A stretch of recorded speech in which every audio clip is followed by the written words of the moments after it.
Trinidad and Tobago. Welcome to another episode of What's Next. Tonight, I think we might just have 30 minutes, but it might be a very, very hot and interesting 30 minutes of What's Next. I'm joined once again by, I am firstly the Utah chairman to the Progressive Empowerment Party, as well as the shadow member of Parliament for Laventille East Movement, and I'm joined by Precious Cruikshank, who will give her whole title tonight. Good night, Mr. David Welch. Good night, the people of Trinidad and Tobago and everyone who is viewing us our live tonight. My name is Precious Cruikshank, and I am the chairman of the women's arm of the Progressive Empowerment Party.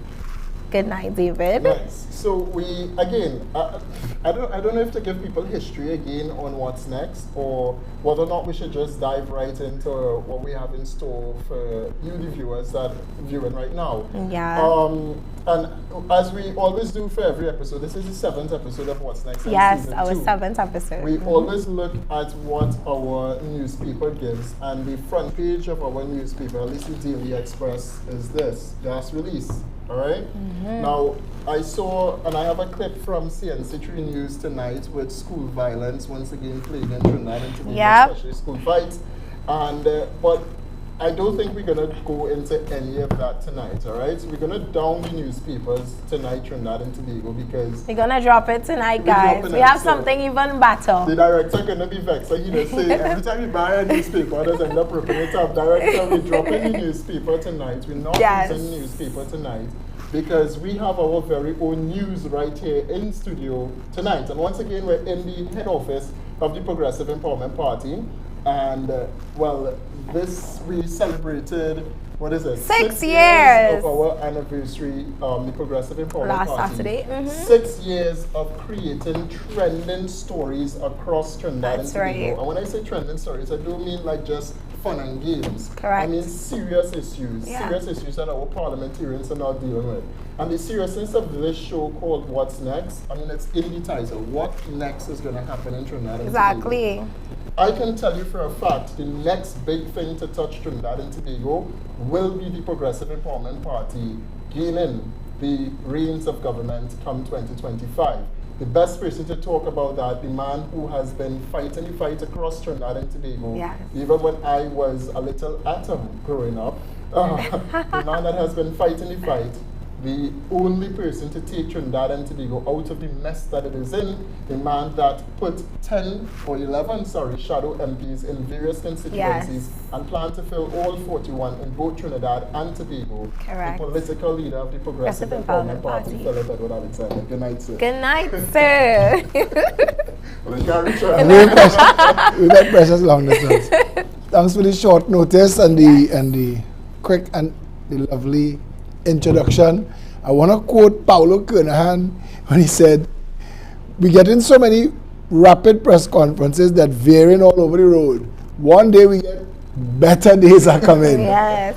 Then a week later, things were bad. Take me a bell. Then things looking up. Then brace for dark days. It's getting so you don't know if to drink champagne or Gramazone." I mean, Indeed. that is true, because on January 1st, the Prime Minister, just keep Christopher Rowley come out to say better days ahead for Trinidad and Tobago. But don't forget Colm. When Colm came after the budget and told us, well, all of the bad days are behind us, we've turned the corner, the economy is bubbling, because all of our good days and bad days are predicated on the budget. It's not like we care about murder, 601 people, 607 people dead, and that didn't affect the country. So it's obviously just the money. So if the money good, we good, apparently. And Colm was the first one to start that. Things looking up, we turned the corner, everything nice. And then the Prime Minister said things was going to be tough. And then they had a press conference, no, he was wrong, things good again. And now we're back to this. And how is any of that leadership? How is any of that leadership? I watch your headline and it talking about the Dragon gas field. And anybody with half a brain would know that that's not news for Trinidad. By the time you get around to developing anything out of that gas field, it's 4 years past, 5 years past. And what is happening here is the United States of America is using Trinidad as a bridge to get Venezuela back in their books. So it's giving is a carrot in front of Maduro's face. You want to be back to being in the good books of the Western world? Come on board. So they're just using Trinidad. At the end of the day, this is not our gas field. And when Venezuela and America hug up again, Trinidad serves no purpose. We are at a point where, not even 7 days ago, he told us we have 10 years of gas, if so much. Yeah. Gas running the country right now, and we have 10 years of gas. After that, brace for hard times.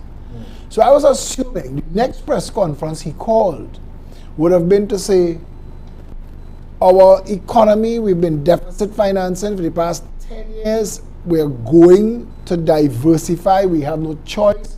We need you to, when you tell people to band your belly, tighten your belt, brace, you have to also tell them, this is what we're going to try to do to get through it. It's not like just brace and we suck it and see. Correct. Well, he did say that we will have to fend for ourselves in layman terms, huh? But a real opposition in this instance would have recognized exactly what you're saying. This is Kamala Persad-Bissessar was the one, and I know because I also used to talk about it when I was an activist. Kamala Persad-Bissessar was the one to always battle Dragon Gas deal and drag hydraulic for dancing with Maduro or bringing sanctioned persons into Trinidad. We're going to bypass all of that. We're going to forget that all of that ever happened, and the people of this country are going to just remember Dragon Gas deal. That's it. That's all we're going to care about. And that's the point, because first and foremost, by the time that Dragon Gas deal starts to earn money, because you still have to develop it. It's not developed yet. It's not like it's a tap to turn on. Yeah. They have to do all the drilling and all the pipe work, and they have to deploy barges, because right now it's a sanctioned country. And what people need to understand, what that means is that Venezuela is free to trade with Russia, China, Iran, and the rest of the axis of evil. But they can't, according to America, but they can't trade with anybody that America trades with. Now, it's not like America will declare physical war and start to bomb you yet. But what they can do is cause you economic turmoil by interrupting your ability to trade in the world, in the Western world that you're accustomed to trading. Yeah. So, with the whole bacchanal with Ukraine affecting the price of gas and the price of oil and global shipping and all the rest of the drama, America wants to keep the price of gas and oil down because gas and oil runs America. And while they're willing to tear up the Alaskan wilderness and exploit the oil and gas there, they want to leave that for a last resort. Right now they want to control world supply. I'm just saying that's how it is. They set the prices. And getting Venezuelan gas back in their fold is a positive for Biden, so he could project in his midterms a decrease in the price of energy. Because the world is panicking for energy. That's why all these electric cars and all the rest of the drama is happening. We suspect that something is behind it, but it's mostly an anticipated energy crunch that's coming. Venezuela, now the numbers say that Venezuela has more oil than Saudi Arabia and gas, but there are other people whose numbers say differently. So it's either the first or the second largest amount. You can't discount it in a situation that requires you to get as much volume as possible to lower your price. That said, from Trinidad's perspective, our role here, now we've been in America's bad books, because we've been dancing with Maduro when it was sanctioned. Correct. Now that it is unsanctioned, doesn't mean that we weren't slapping America in the face. And America was saying that. An outgoing ambassador to Trinidad had said as much. You remember that, right? And he had said as much that this is not a country that America should take seriously because Trinidad doesn't understand how the Western world works. That said, this now opportunity maybe gives Trinidad an opportunity to mend fences with America a little bit, but it still doesn't do anything for our economy. Our economy is damaged badly, and to the point where some people are starting to say, this has to be deliberate. This cannot be accidental. You cannot be that stupid. We have so many economists, so many bright people, that they can't be watching Trinidad. We're not just going to hit the Titanic, we're steering into it. We're turning the wheel and making sure we hit it. If this was the Titanic analogy, we wouldn't broadside it, we would hit it head on. The cost of living in Trinidad right now for the vast majority of people is decimating the middle class and turning all of the lower classes into working poor. I actually know people who have jobs but no home. They have nowhere to live. There are people who live and sleep on the benches around the savannah. There are people who sleep in cars. They have a car and they live in the car. There are people who live in by other people, sleeping on the couch. They have a job. Some of them may have 2 jobs. The cost of living in the country is so ridiculous, and there's so many things driving it. You're talking real estate. Real estate is affected by the drug trade, narco trafficking, money laundering. A lot of the corruption, a lot of the money that was stolen from Trinidad, trillions of dollars. What didn't get out of Trinidad was buried in real estate, was buried in land, and it was buried in houses. And in the early 2000s, there was a mad rush of buildings in the West, and those buildings and townhouses, a lot of them empty still. Bayside Towers was empty for years, years. They couldn't get people to get one, and people started to buy up these townhouses and these properties cash, to the point where there are people in this country who can't afford a home, but there are people who own 500 properties, and that's their portfolio. It's not that they're in the real estate business. That's just where their money lying down. But there is something called supply and demand. And we've been talking about food and food prices and local prices as opposed to foreign prices. And PNM supporters talking to us about supply and demand as if they understand supply and demand. And I want them to understand it from our position in real estate.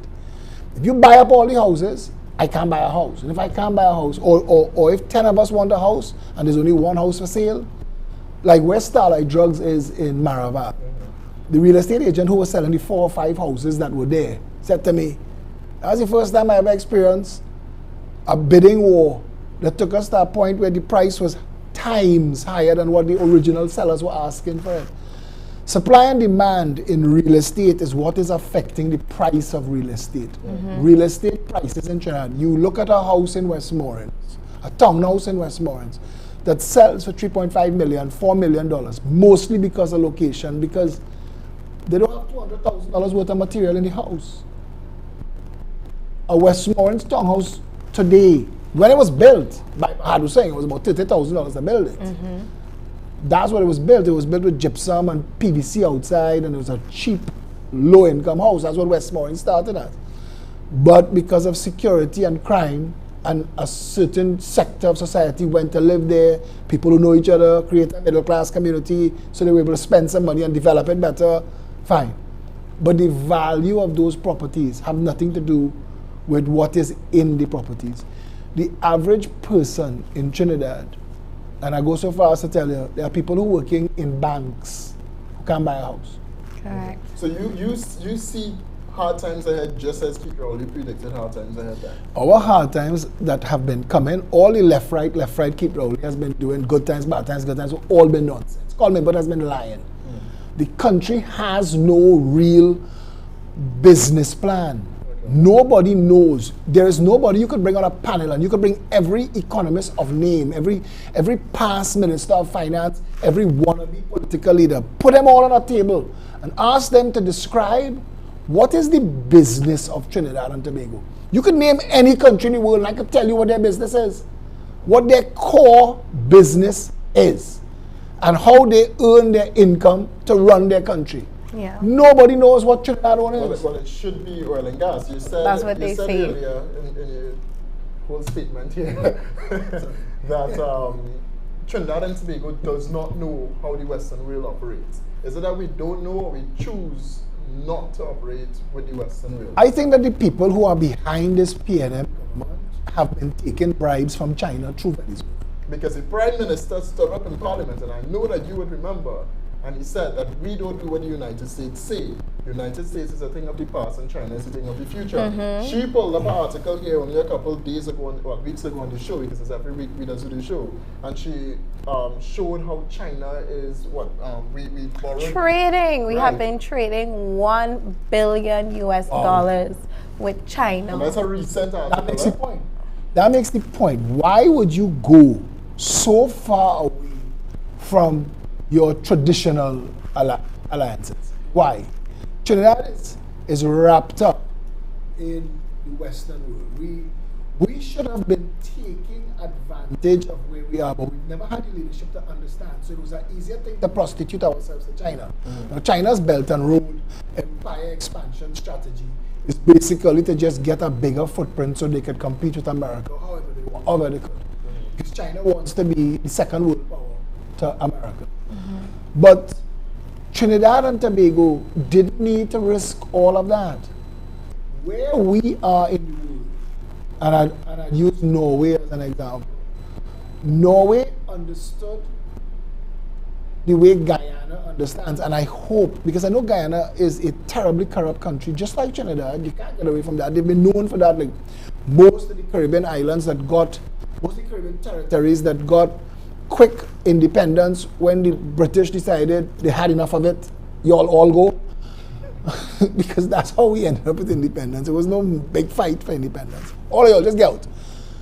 So all the Caribbean countries ended up with people copying each other, with prime ministers copying each other's work, how to thief. And PNM had the biggest amount of thief because we found oil and gas.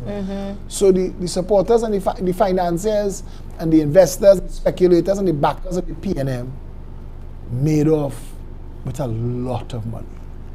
Johnny O'Halloran and these people, you can't count their money. There's speculation that Eric Williams' daughter is one of the richest women in the world. There's no way for me to tell you until we get inside and track down the money, because you could do the accounts of this country starting September 1st, 1962, and you could put all the threads back together and find where our money went and who stole it. You could actually put it together. That's what forensic accounting is. And from then to now, you could piece everything back together. But you look at Norway. Norway saw the destruction of an economy by oil and gas. And when they got oil and gas late. They got that money late, and they made a promise. In fact, they made a policy that their oil and gas money would not be spent. And they just banked all, and they invested all. And the country built itself around that. China did the opposite. They stole all the money. But Norway was able, Singapore, have no oil and gas.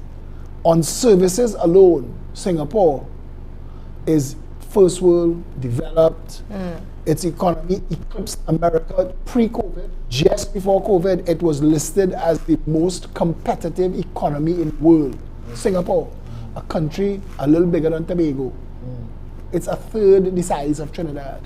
That's what you're talking about. We talk about Singapore. We're not talking about China. And still there are 5 million people, 5.2 million people. Trinidad is underpopulated, underdeveloped, no plan. We have no economy. This is not an economy. This is one big carpet bagging hustle. Money in, share it out, spend it, bite off, see what you can get and run. That's how the country runs. Sounds so. Look at Napa. Sounds just like it. Look at Napa and Sapa. Yeah.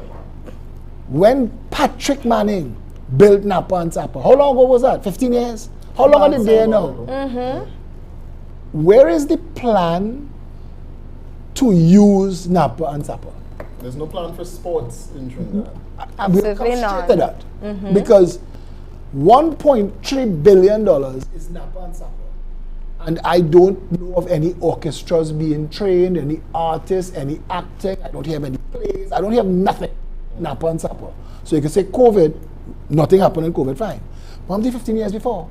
Look at Brian Lara Stadium. It is called the Brian Lara Academy. Academy for what? Right. Exactly. So what? Is the Brian Lara Winding Academy? Yes. Who is learning cricket there? Exactly so. Listen, we're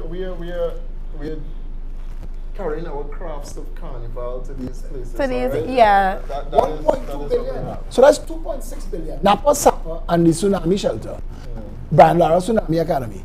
Those three things were sold to the public as this is why we created a University of Trinidad and Tobago.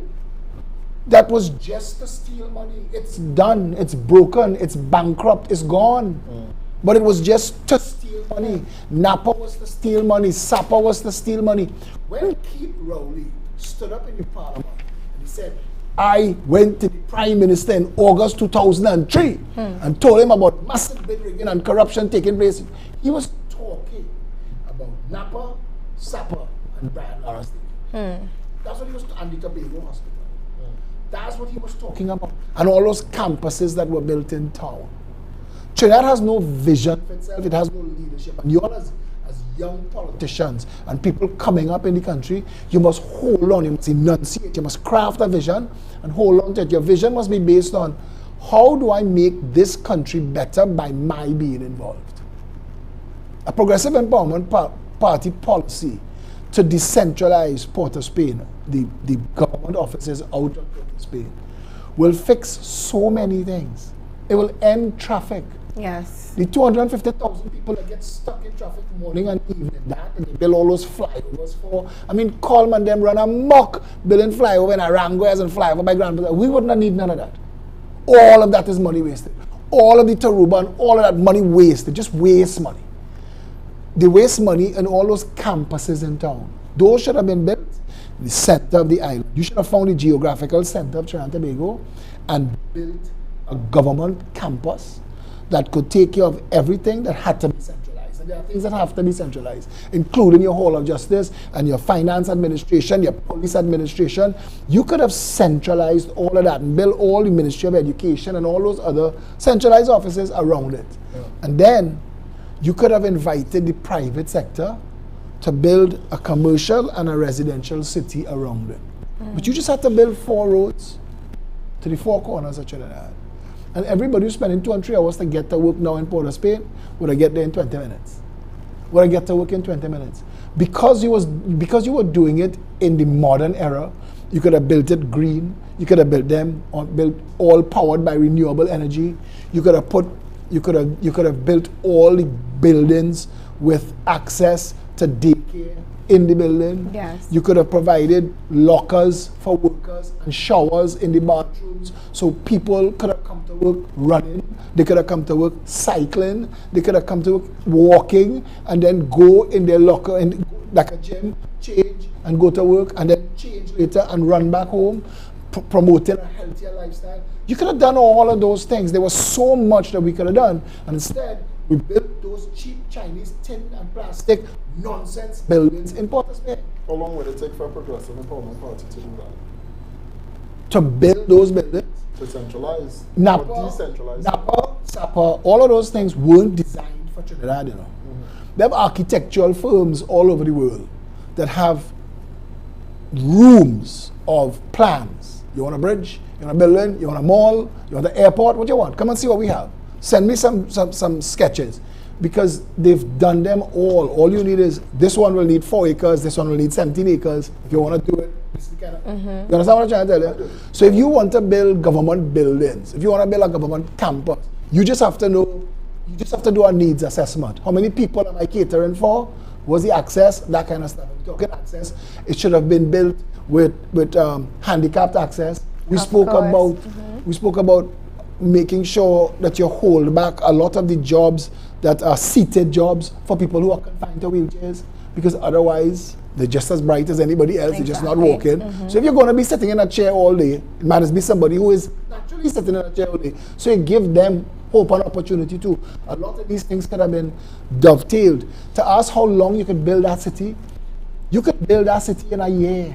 If you have a plan, 1 year. Realistically, in a 5-year term, you could do these things. These things can happen simultaneously. Yes. You could build and open. It would happen in tranches, but you could build and open in 5 years. All the government offices and the Hall of Justice, Police Administration, Revenue Authority, Board of Inland Revenue, National Insurance Board, everything, immigration, all of those things could come out of Port of Spain to this. You could begin the process of building residential communities, and you could do those with real estate developers. So you're creating opportunity for them, putting the construction sector back to work. That could happen. We could move the port of Spain out of Port of Spain in a year. That is quick time, because it's just one big massive car park. That's what a port is. A port is just a massive space where you could stack containers, and you could move containers around. A place for cranes to operate effectively. Point Lisas is already deep, and if we need to deepen it, that's the easiest thing to do. Yeah.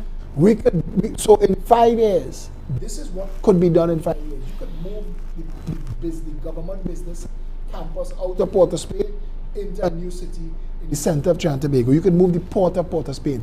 If those two things happen, you could play football on Wrightson Road at 4 o'clock in the afternoon. So question, could be or would be done by the Progressive Empowerment Party in fact? It will generate so much business. It will generate so much employment. It will generate so much opportunity. The economy would bubble, and you would be able to telegraph that we are going to do this. So people who are artisans, who are craftsmen. We have this guy who is a senior member of the Progressive Empowerment Party, Lakshman Ramrup, and he owns a company that manufactures all of those embellishings that you put on buildings and like gingerbread design and fancy doors. We have people like that you could, so there are plenty of companies like that in Trinidad, and people you could tell them this is coming.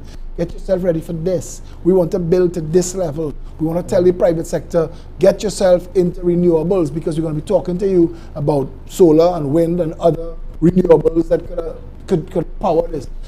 I am telling Trinidad and Tobago, the finance for this already exists. In 5 years, you could diversify this economy into shipping turnaround. We need, but in the first 2 years, to move the port of Port of Spain to Point Leicester facility 20 times our port. And our port now runs from Movietown to Hyatt. That's the size of our port behind Wrightson Road. Something 20 times that size down in Point Leicester. We could accomplish two things. We could start to compete with shipping. We could become a shipping hub and a bulk hub for the smaller islands. That means countries that don't import full container loads of stuff, but they want it every month. We could be the country, the island, the facility that imports it in bulk and breaks it and ships it out by smaller vessels to all of those smaller islands, so their supplies could be quick and it could be cheap. That is important. But the second and more important thing, the reason for moving our port, is to create a massive container unstuffing facility. That every container that's coming off the port, you have to come with your trucks and pick up your goods, but the container, we are emptying it on the port. So that anybody who's bringing guns and drugs and arms and ammunition and all the other contraband, that's over. It's no longer the police commissioners, Stephen Williams, Gary Griffith, even McDonald Jacob agreed that the source of all the contraband, the guns and the drugs and the ammunition in this country is the legitimate ports. You could fix that. So you spoke about the business of Trinidad and Tobago. Is the Progressive Empowerment Party, I'm talking as well doing an interview with you there. So is the Progressive Empowerment Party creating the business of shipping? Is that what we're doing? We're creating the business of shipping, or that's your diversification there? That's what you planning to diversify to? Okay, so we're diversifying into shipping. What about tourism? Because I'll tell you, I am from Laventille, East Morven, and I had to big up my community. I had to make sure that my community is well, properly seen about. Represented in the plans. Exactly. But when I'm in office, and when Philip Edward Alexander is a political leader, and one of the things that we want in Laventille East Mover is to develop the Lady on Lookout. Because no, that's a beautiful idea, and all of those things have to be done. But I want to tell you this, and you could tell Laventille East, Laventille West. No, but but you also, when you're on the ground, you tell them that our plan is to move the dump. The Labas. That needs to move. We see that all the time. And when we move that out of Port of Spain, we want to replace it with a massive commercial and industrial zone where we could invite companies One sec. Taking a break? No, not a break. Because when I say move the dump up on the Spain, a lot of people ask the question, and put it where? China built an island. And I want to tell people this. The sea used to lap on the foundation of what is the Red House now.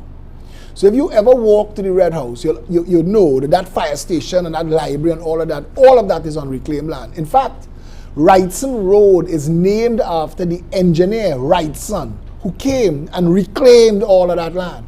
Westmoreland is all reclaimed land, all of the Western Main Road. The Carnage Road, that is now Western Main Road, used to become Mount Coco Road and run behind Westmoreland and up by St. Finbar's Church and up through Four Roads. They had no Westmoreland. That was all swamp and mangrove. And that became, all that is backfill. And I'm telling you this because we in Trinidad and Tobago have been in the business of backfilling since before independence, and we've been in the business of backfilling all the 70s and the 80s. Krishna Bahadur Singh and Westmoreland Limited created that whole Westmoreland by the Sea, building a sorting facility like Sweden did, building an offshore sorting facility.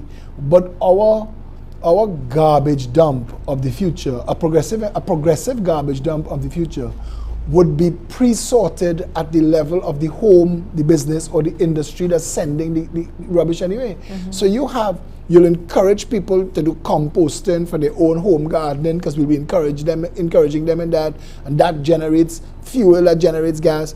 But you want to separate harmfuls, batteries and those things, computer parts, phones. You want to separate metals, plastics, glass. You want all that pre-sorted. We're ready for that. But we're ready for that. Yeah. Because the same garbage truck that drives into Fairways and Westmoreland and Laventille and Morva, the same garbage truck that's coming could now be coming on a schedule that and it's being done in the world for the past 40 years, so we know how it's done. That that the Monday truck picking up all your clippings, all your cuttings, all your organic material, the Tuesday truck coming for paper and tin, and you could sort that, whatever could sort together, you'd be sending that. So what you would have is the trucks going to different places. All the trucks not going. Right now they go into the dump in the Beetham to a place called the tip. They identify a place, tip all the trucks here, they call it the tip. Tip all the trucks here today. And that's how we do it now. But you should have a day where all the trucks is going in your facility to the plastics center or to the metal center or glass, and they have these big conveyor belts, and you dump the trucks onto the conveyor belts, and then they run through there, and it's sifted and sorted by workers who are working there. So it's not going to be a massive landfill of mess and odor like we have now. Exactly. Like what is suffering the people who live in the Beetham. And that whole facility, they have to be reclaimed and treated and prepared. And we want to build a massive industrial center right there and invite companies, invite Apple and Samsung and Westinghouse and Levi's. We want to invite companies who manufacture furniture. We want to say to you, for the first 10 years, we will give you factory space. You have to build your own factory. But we'll give you factory space rent-free, natural gas free, electricity free, tax free. But you have to be heavily dependent on employees. Correct. It must be, you can't come and set up an automated factory. You have to hire a lot of our people. Yes. Because what we want to do is bring enough businesses there that the 30,000 people living across the road have so much opportunity that while they just picture that commercial center and all these factories running and working commercial centers, and picture they have notice boards and at these centers where the vehicles dropping off and taxis dropping off people. We want to do over the highway moving sidewalks. We want to bring people there. It should be easy. You step on and you step off. But imagine you walk into work and you're seeing signs outside Apple, want to be a screen presser, trip presser, come and train with us after work. You could go and train for 3 weeks, and right now you're working for $30 an hour, but if you get certified in 3 weeks, you're working for $45 an hour. You go back home and you tell your wife or your husband, our income just increased by 30%.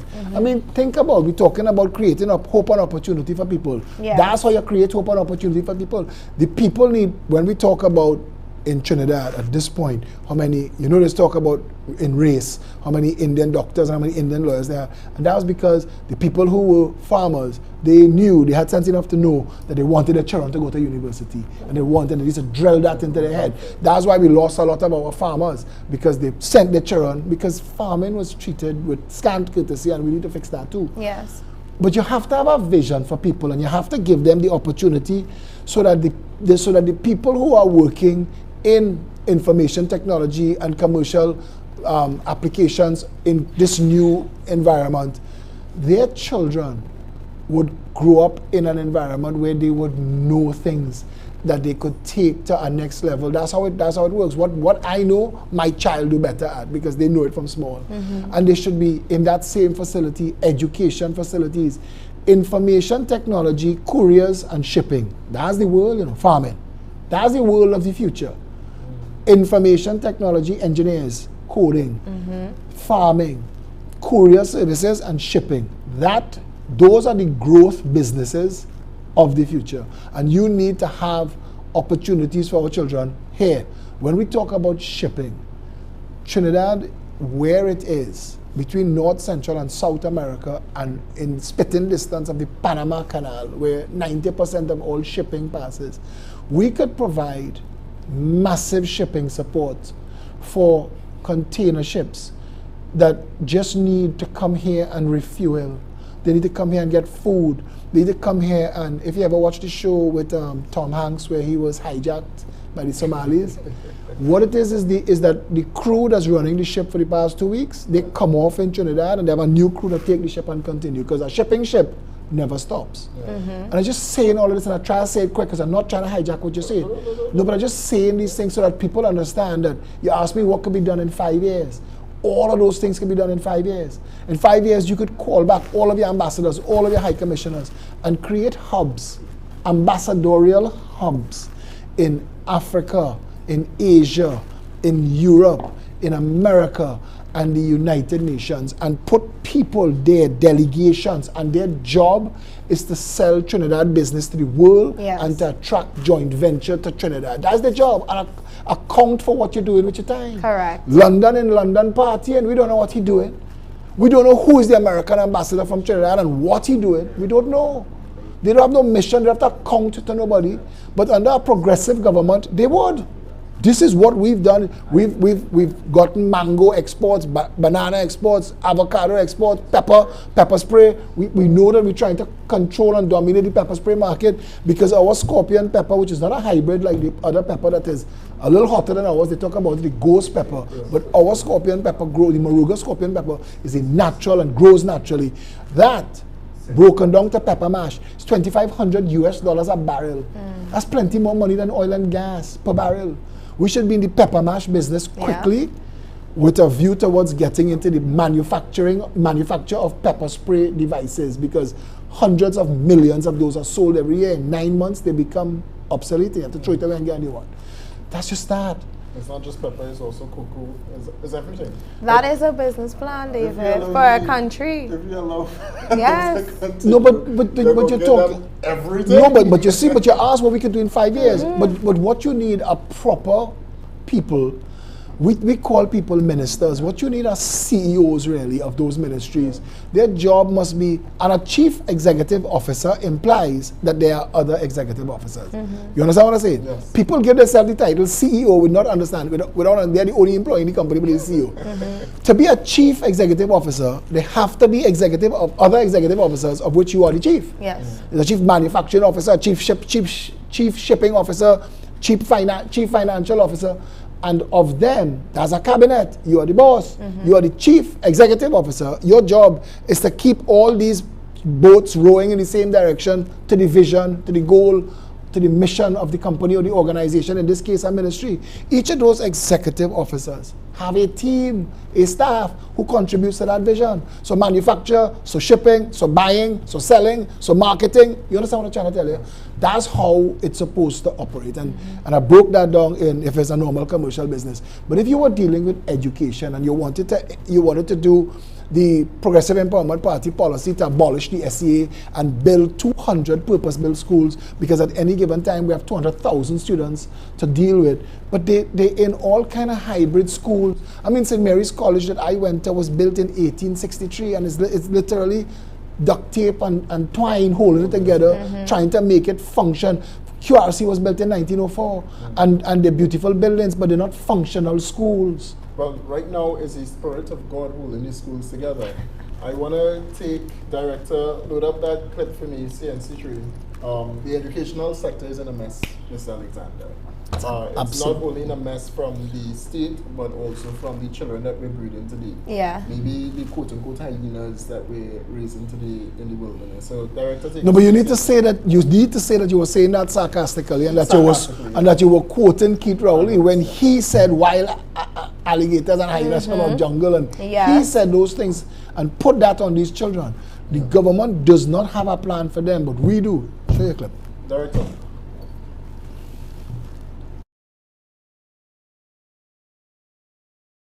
As school indiscipline rages, one mother has reached her tipping point. When I watched the video, I see the boy run past me and cuff him in the eye, and he fall down by a car, and the boy constant coughing him up in the head, coughing him up in the head, coughing him up in the head. Nobody even pull off the boy when he was coughing up my child in the head. Natoya Francis says her son violently attacked after an argument between him and another student escalated. His 17-year-old boy, a pupil of a secondary school in the West, sustained injuries that could now cost him his vision. The bone that keeping up your eye, that is broken. He gets a hard lash in his eye, so behind the eye is bleeding. Francis admits that while his son had to be reprimanded in the past for fighting, footage obtained from the school suggests he was not the attacker in the recent incident. In addition to the medication he now has to take, there's a particular pill Natoya finds hard to swallow. I don't have 45,000 to put out for nobody eye where somebody else child do. And all the child can get is suspended or expelled. And he home happy, and me even studying what can happen now. I studying later on because he was unconscious in the school. Natoya claims the school's handling of the matter was unsatisfactory. She's also calling for an end to the school violence. Only go to school to get all the education, and all they want to do is fight. All they want to fight, and all they seen what all they putting all their parents in. CNC3 News is awaiting an update from the Ministry of Education on the matter. Jesse Ramdale, CNC3 News. School fights, major issue, Ms. Alexander. And thankfully, we have the political leader here because you will be managing everything, obviously with ministers and, us as shadow members of parliament or members of parliament. How do we deal with that issue of school violence? Well, the same thing we spoke about just now is how a hierarchy works so that you can manage. Because effectively, if you have a manifesto, it's a contract with the country. If you vote us into office, we say we will do these things. So now, as a prime minister, because the word implies prime minister, but you're a minister, your job is to make sure all of these things get done. Because the prime minister is the minister of education, the prime minister is the minister of national security, the prime minister is the minister of finance, the prime minister is the minister of sport, whatever. And he or she acts through the minister of education.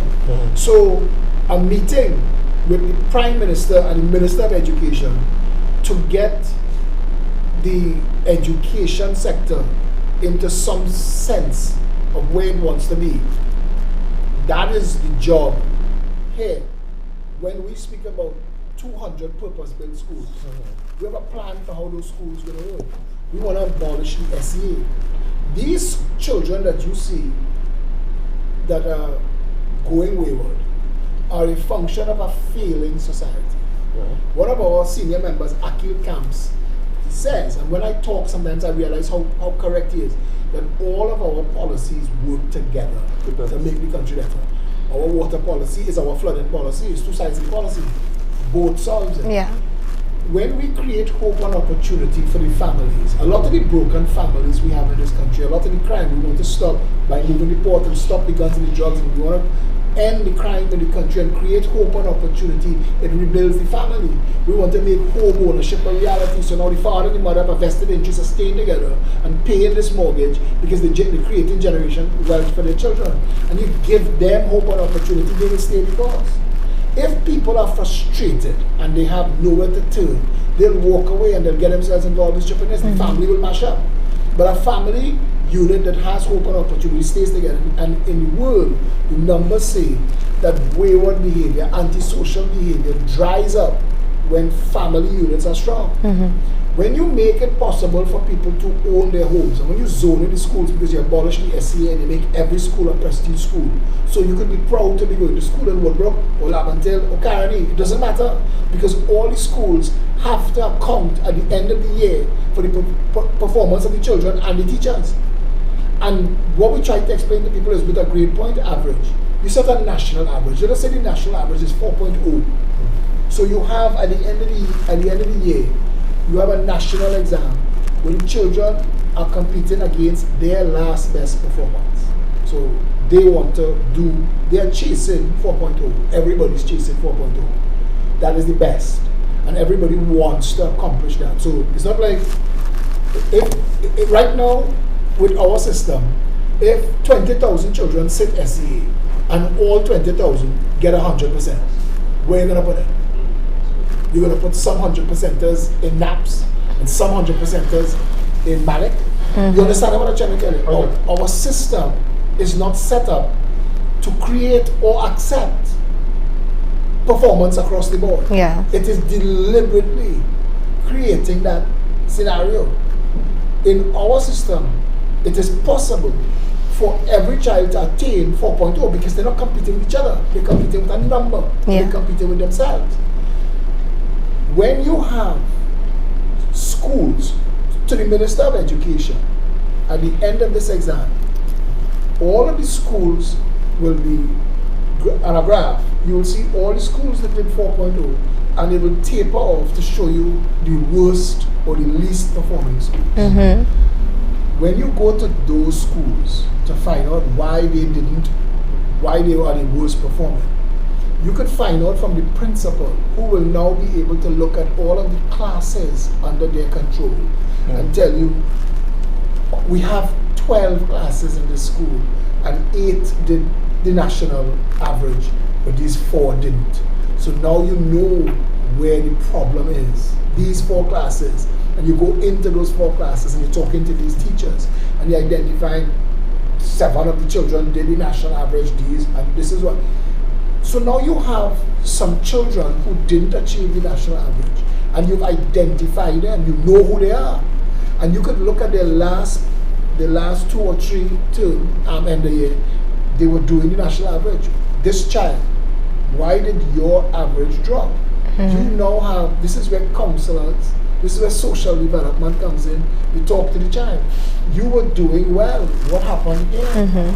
Mommy and daddy break up, you move house, daddy lose the job, you had a breakfast.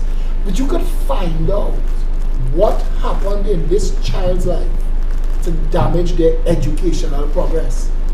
So a lot of these children, there is no system to protect and monitor them. Every child that touches the ground in this world is full of love, happiness, hope, and they just want to explore and be their best self. And there are sectors of society where we beat that out of people. We frustrate that out of people. We starve that out of people. They live in turmoil, they live in drama, they live in loss, they live in bad news. You contrast and compare that with people who growing up in communities where they have hope and opportunity and extracurricular activities and different ways to enjoy their lives. And these are important things. You spoke about the home, Philip, and you spoke about parents playing a crucial part in their child lives, obviously. When parents, at least in Laventille, East Mover, or anywhere in Port of Spain, Beaton, Laventille, Sealots, the normal communities we call, they work in 24/7. How are you going to deal with that? Is it that they're going to get what you would have spoke about, and I heard you spoke about leisure time, so they work for a certain hour and then they are mandated to go home to spend time with their children? And the next question that I have is, and everybody have it, is how long would it take to implement something like this? And if it is that you get into office tomorrow, how long will it take you to implement this educational policy? I think the best answer to give you is this. Because it's a process, and because I explained to you the breakdown of the hierarchy and who functions in what role, in what ministry or what department, what we want to have happen in Trinidad is, because a Progressive Empowerment Party government would not have members of parliament be ministers, they have one job, to be member of parliament. So they represent their people, they speak to the legislative agenda, they involve themselves in that debate, they involve themselves in that debate to the legislative agenda, but they have time to spend with their communities. The Minister of Education would have to come before Parliament, before this legislative committee, and all of Parliament, and you could bring in all your ministers and broadcast this publicly. So when you hire a Minister of Education and you say that this is the plan, the Progressive Empowerment Party speaks to timelines, deliverables, measurable metrics, that you could know that we want to build 200 schools and make all of those schools 10-year schools. And we want to start transitioning. We want to transition. We're identifying these schools, you and you are going to be in school together, and we're sending you on there. We're identifying in communities. Those things are important. That is hard work. But that is work that has to happen early in the day. The creation of the facilities and the identifying and the charting which students going to go where. This is the bumpy part of the drive, because here is where you're going to make any mistakes that have to be made.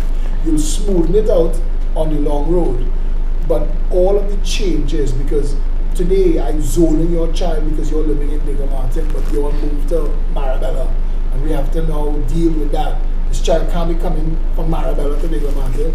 We have to get your child in Marabella. We have to have a system that deals with that. But we have to get our home ownership and our community development up and running simultaneously. What Akeem said again, all the policies work together.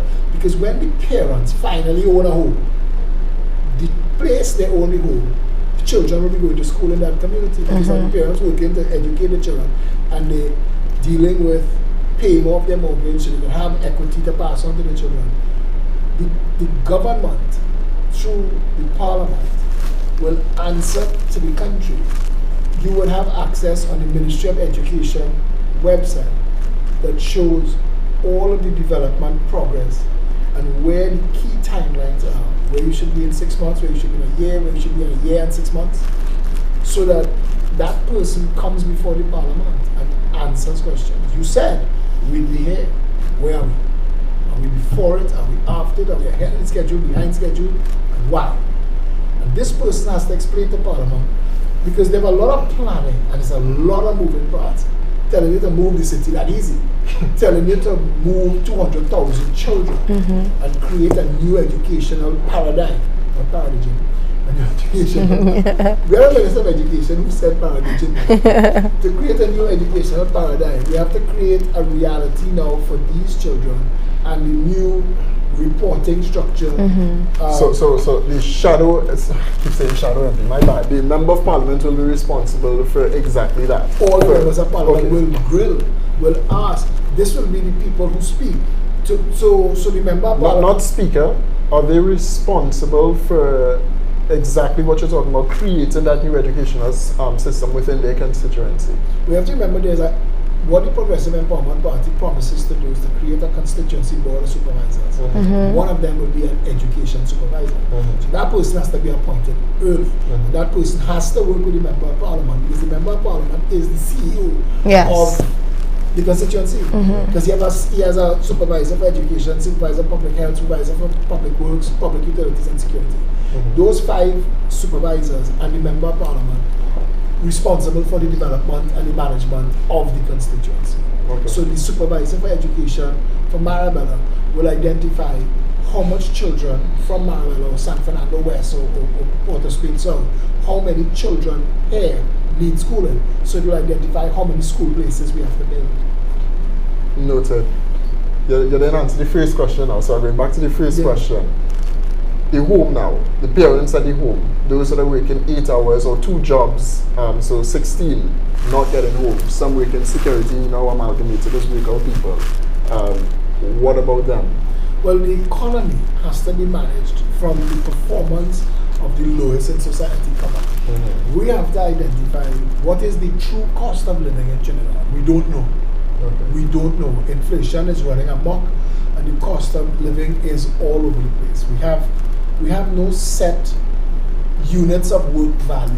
We know what the unions fight for their employees. but it has nothing to do really with what your output is, and contrasted with global levels. So that a Mason, A-class Mason, and you can use the top 20 countries that you identify as, I want an average. I want an average of what they make. What you did that with the food prices. When you go to food just now, right? Given what you know now, based off what you know now, based off the fact that, let's say, we imported this bottle of water from the US for 5 cents and you know it's selling in Trinidad for $10. Based off that information, right?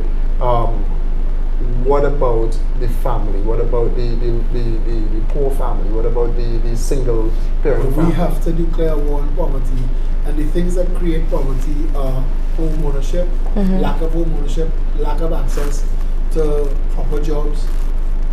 Job creation has to be job one. A progressive empowerment party government says job creation is job one. Jobs is job one, and anybody who wants a job should be able to get a job, and anybody who has a job should be able to own a home. Minimum wage earners, if they cannot earn a home, then what is own a home? What is your minimum wage predicated on? There's a line up. What's it predicated on? What is your benchmark? You understand this? Yeah. When we talk in the parliament and they use terms, I don't even think the parliamentarians understand the terms that they use. If you say that there is a minimum wage, minimum to what? What is this person supposed to be able to do with this wage? And that's a job of government. The job of government. Majority of the country, majority of youths unemployed, and you know that youths make up almost. But we're going to generate massive jobs.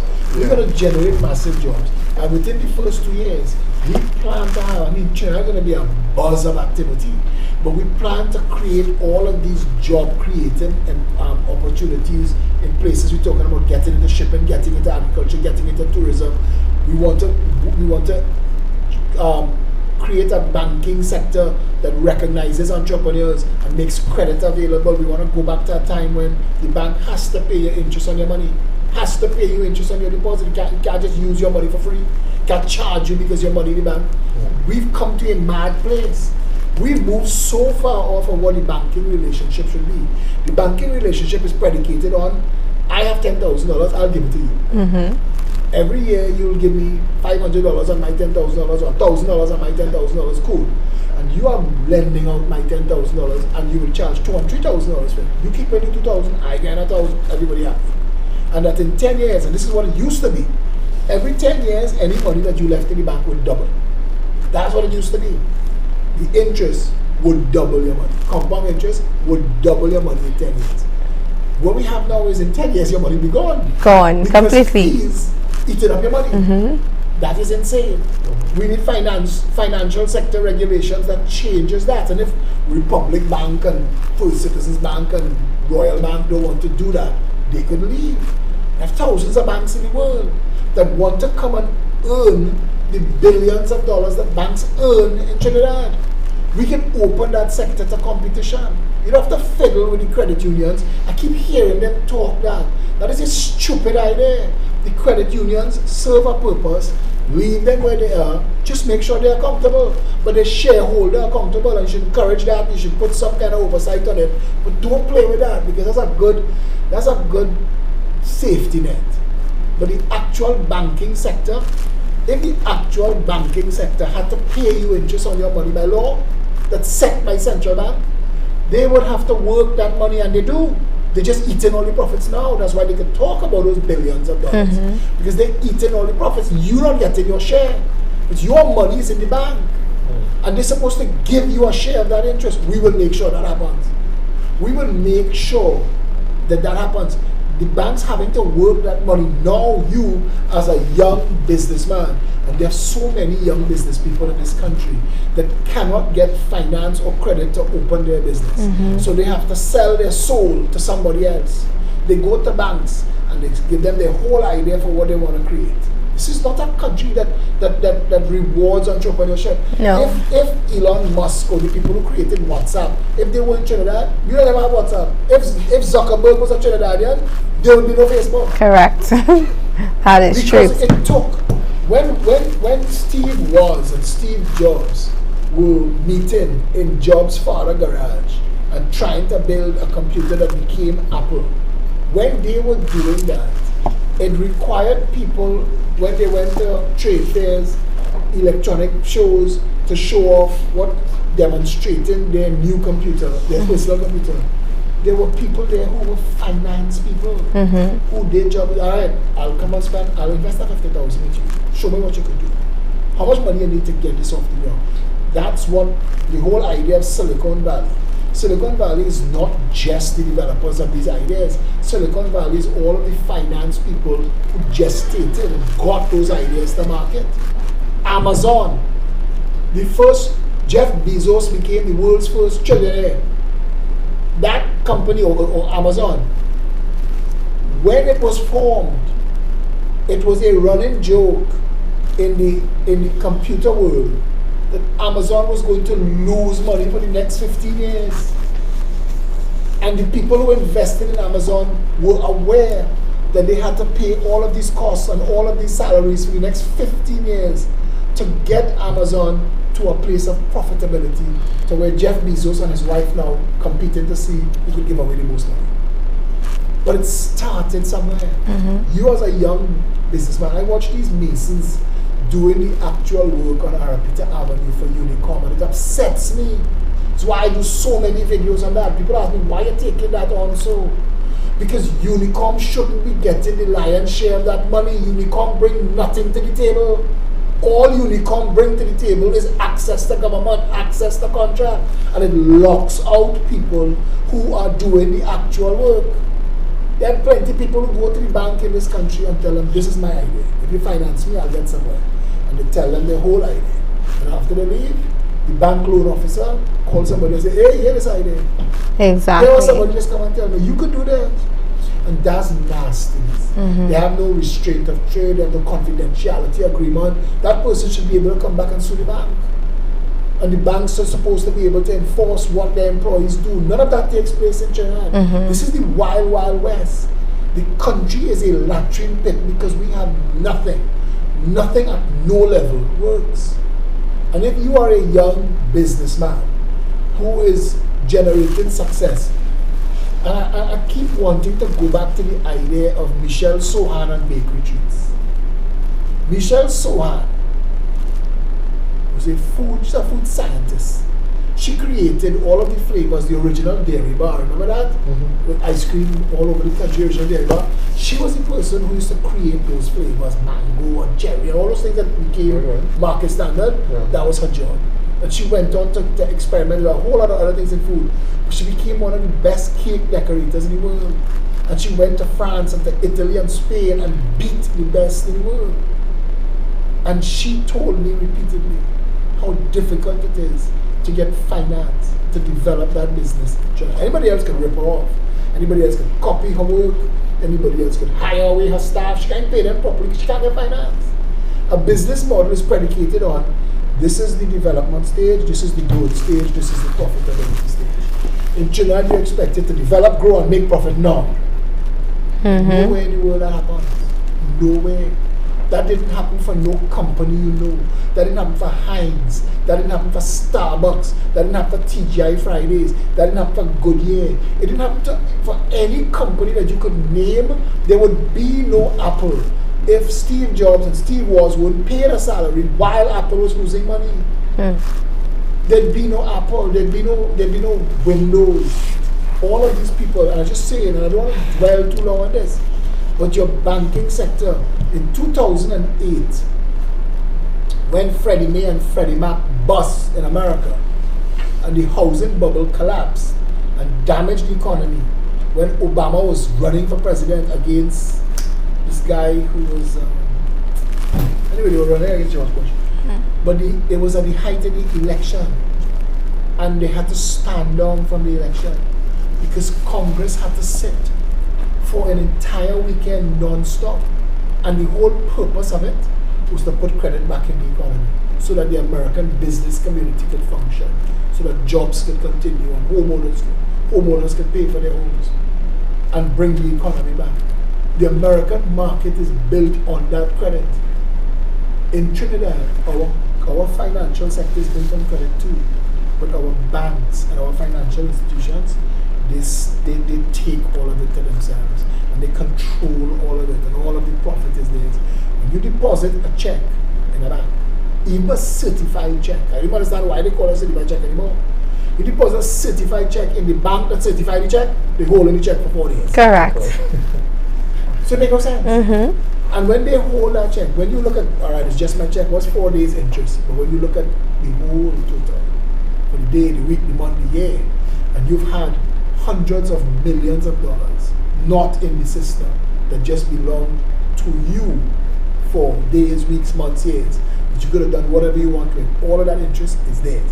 That have nothing to do with you, you don't get your share. Trinidad is a mad place for average small people coming up. You want to open a grocery. I mean, when people talk about Dolce and Dolce Finance, all them supermarket and this and that, they say that as a joke. But a lot of it have truth in it. That money laundering, look, FIFA and Jack Warner, name get called with Carlton, I think it's Carlton Mack in JTA, that JTA was laundering FIFA money. That Trinidadian businesses have to be creative in how they get money, and some of it is dirty money, because the banks don't make it easy unless you connect it, unless you clinking crystal glasses down the islands. Not for you. That's not for you. And a progressive empowerment party government will make sure to level that play field through financial service regulations. And financial service regulations will make sure your money work for you in the bank. But it will also make sure that there's a level play field, that the loans and credit department are blind to things like color, race, and class, religion. Those things are not supposed to matter. Judge the business on the merit of the business. Because if we find that you are engaged in practices that are not level, then you will be fined and penalized, and you could lose your license. We cannot have people not be able to compete in the market because of things like race and religion. Yep. That is insanity. Gender. That is insanity. Your job is not to judge a person's personal life. Your job is to judge this business. Can this business be successful? If it is, that's what credit is for. Yep. Yeah? Those things, all of those things have to work together to create jobs. Those people create jobs. When a man goes to a businessman and tell him, I can't get no credit, I can't get no finance for this, finance me to make my ice cream company. And they show them all their secrets and things, and they say, you know what, I'll hire you, come and be my marketing manager, sell me your ice cream company. That's what happened to the guy who was responsible for making KFC in America. And I can tell you that story because he was, when Colonel Sanders was just selling chicken to places, companies, they all had different brands, they were just selling chicken. He created something called Kentucky Fried Chicken. He created that for himself, and he started to open stores.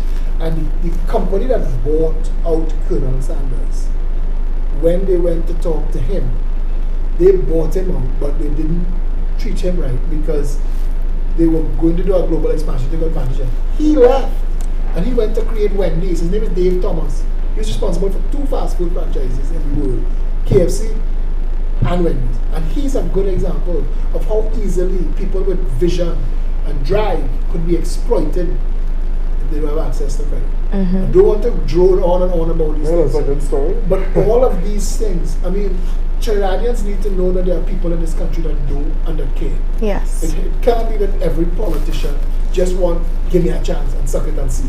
You must talk to your politicians, the politicians that want the job.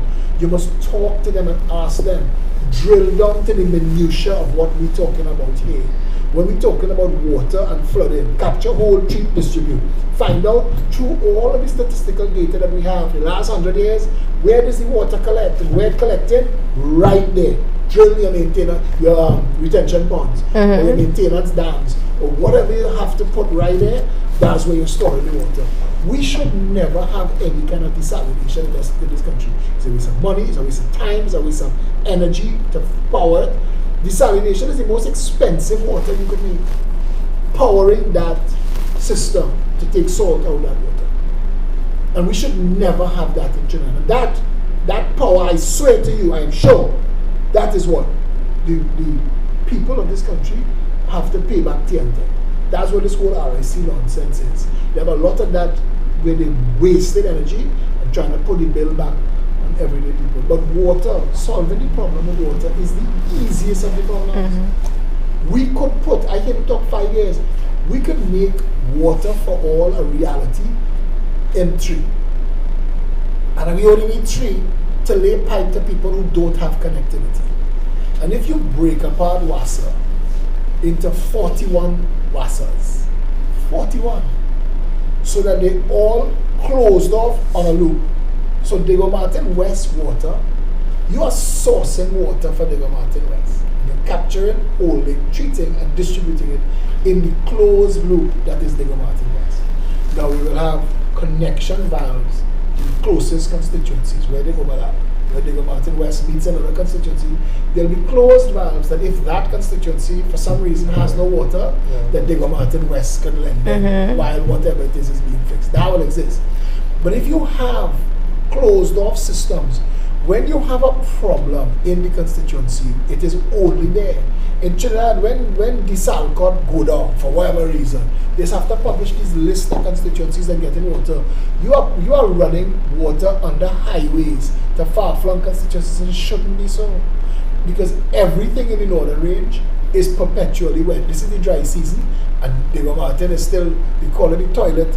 Every time you flush water there, Diego Martin always have water. Tucker Valley, the water that they're using for the water bar, that should be providing water to the rest of Diego Martin. We have the ability to fix all the problems.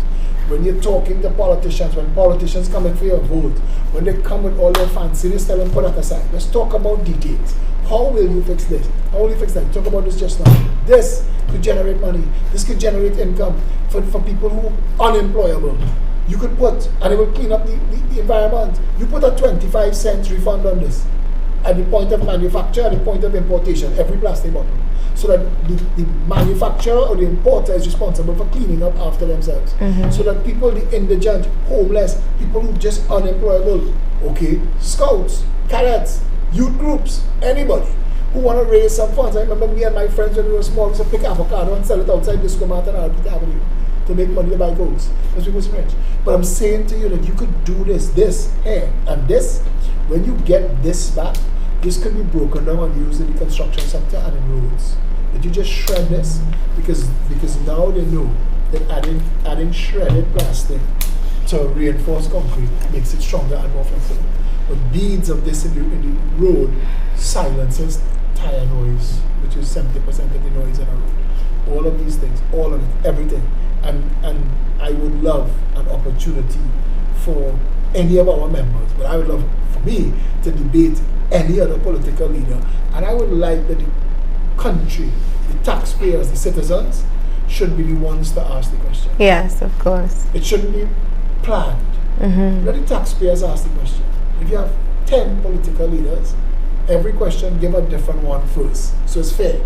And give everybody 2 minutes to answer on a microphone, that at the end of 2 minutes, it switches off. So if you don't finish your answer, nobody hearing you. And the system, all of those things can be made to work. And it can be made to work so easily that the country could be better after that for all of us. What we have in Trinidad and Tobago is a bunch of greedy little men and women who understood how to exploit the people of this country, divide them racially, and exploit them politically. And the country has been looted. All of our money. The job that I want more than any other job is to be responsible for a financial audit of this country from September 1st, 1962. And I'd like to find where all of our money went. And I want to go back and get it. Nice. I know what else to add there, Mr. Alexander, other than thank you for allowing me to come. Yes. And I've been saying to myself, this next show going to go far, and I wanted to be. I didn't expect to have this much to say, and I know because you didn't plan it, right? But the next time you would call me, you'll say we're just talking about one thing. One thing leads to the next, and all the information that was given. Yeah. Wow. And once again, everything linked together. Correct, Because correct. You answered the question about the children in the school. You answered the question about the parents in the single family household, the nuclear household, everything. You answered all of that. You answered the burning question that many people have, even in my constituency, when are they getting how long it will take? Because Trinidadians, they didn't want to wait too long. But they should be frustrated. Your politicians have been lying and taking advantage of them for decades, and Trinidadians have every right to not trust politicians, and that's why I talk so much. That's why I talk so much, and you and all of us, and we talk because we want people to hear. And in the beginning, you know, it was hard. The first adopters that came on board, but it was hard for the average person. But repetition breeds success, and people start to hear and they hear and they say, you know, that makes sense. This thing that makes sense. It's making sense. I watch people who out and out wasn't supporting me. They start saying, you know, I don't agree. Philip wrote today when we spoke about the licensing office, and we said, oh God, come on, in 2023 you're stopping people on the highway. Put a licensing officer in every gas station. That's the easiest, simplest thing to do. Did I just lose my mic? Satish, good? Is this mic? Testing 1, testing 2, testing 3. Good. Yeah, no, but when we said that, a fellow said, he came and said, you know, I'm not your number one supporter, but this is a brilliant idea. I said, you shouldn't be anybody's supporter. Yeah. You should be looking for politicians that want to work Correct. to make the country better. Yeah, I agree. And, you know, in 2025, or maybe just before, maybe 2024, 2023, hopefully equal election soon, when I become a member of parliament, and I keep saying shadow, when I become a member of parliament. You know why you do? Because you all take that so seriously, and I want people to understand, looking on, that the term shadow MP in this party means a lot. In fact, this Saturday we have another training session and another big meeting of the shadow MPs, and it is to identify the role and the responsibility of a shadow MP and to make sure that the community getting representation on the ground from us. We're not even opposition. We're doing this. They're doing this for free. They're doing this at their cost. It is real sacrifice. That is patriotism, and you get to see and judge people who are willing. I watch other political parties go down to ABC, register 3 letters, and then you don't hear from them till election time. But I'm saying about my party on the ground, and we're on the ground through people like you. Consistently in the ads. Consistently. Come from right there again. this show and all the things that you're able to say that you all did. I am so impressed. The work that the two of you all do, and I keep talking about that we have a crisis response team, and John Solomon is the head of the crisis response team, and we put in infrastructure in place and policies for our response. But you all are already our chief response team when it comes to people in need, and you all are always there on the ground like first responders. I want to say I'm really proud of you all, and great work. Appreciate it. Appreciate I was about to say yes. that given office either 2024 2025 and I become a member of parliament, I would really do hope that you stick to all of the policies that you speak about here. Because but you could tell them though, you could tell the viewers that it's not I know, it's not telling them, it's telling me. Yeah, but what I'm saying is you could tell them that unlike other political parties, we don't stand on airs here. Nobody is too big to meet you. You don't have to set an appointment. Yeah. You could walk in and talk to the political leader. You could walk in and talk to the youth chair. When we get together, everybody talking to each other and saying, hey, I need to do this, I need help with that. What's your position on this? We have access and we understand that it's a lateral, it's a role, it's a team.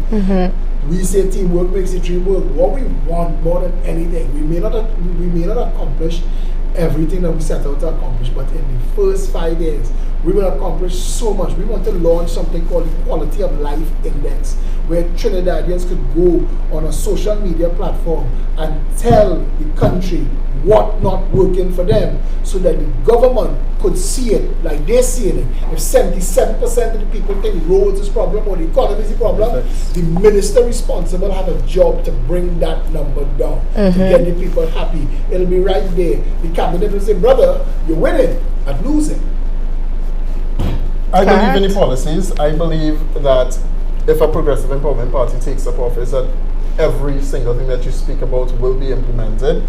But standing for the constituency now and for the people in the constituency, if it's not, I will be the first member of parliament attached to the Progressive Empowerment Party that stands up as an independent. Absolutely. Disagree. Absolutely. And I want to tell you this. I'm going to give you my guarantee. I want to identify the 5 or 6 least performing constituencies in the country and work with the members of parliament on them to give them an emergency injection of whatever it takes to get them up to the national level. Whatever we set as the benchmark, we must eradicate homelessness, hunger and poverty in this country in quick time. And we must go into those communities and find people at the level they operating at and work with them to get them to wherever they can generate the quality of life that they deserve. We have to make that happen.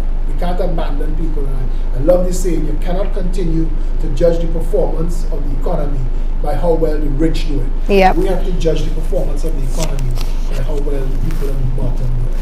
That's what we have to do. Agreed. Now, I would employ persons to support the Progressive Empowerment Party. We want finances. We've always spoken about it. We've spoken openly about it. And with Philip Edward Alexander here, he can give you the numbers once again to call if you'd like to donate to the party, if you'd like to spend your money in the party, if you'd like to purchase some t-shirts in the party, whatever. Yes, you want to merch. do. We need the finances. So, Mr. If you like what you heard, if you like any of what you're hearing, at the end of the day, what we focus on grows. If we as a country, if you look at these two young people here, I just want to use them as an example. Which ones? Of course, Making all of this sacrifice. Look at them, look at their time tonight. This takes effort to set up, to do, and to break down after. They have to prepare for this. They're doing this constantly.